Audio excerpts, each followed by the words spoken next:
Putulan tuong tabay kan 21 anyos na lalaki makalis na maligis nin tren sa Puro 4, Barangay Bitano, Legazpi City.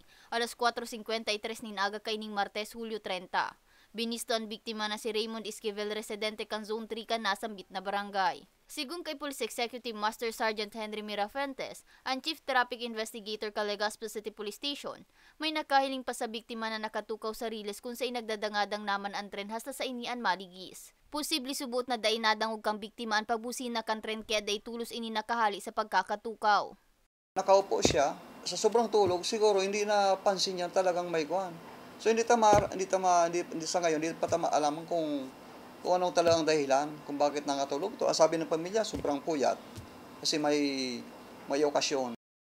Naidaraman tulos ang biktima sa Bicol Regional Hospital and Medical Center asin padagos pampigtratatar.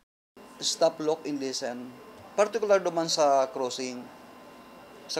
Kasi usually doon man talaga nangyayari sa cruising. Yung mga sasakyang alam nang may nagbubusina na, alam na may flagman, wag na po tayong mag-insist na mag-cross. Ininan pangapat na railway incident na naitalangon niya na taon. Para sa mga baretang tatak Bicol, May Arango.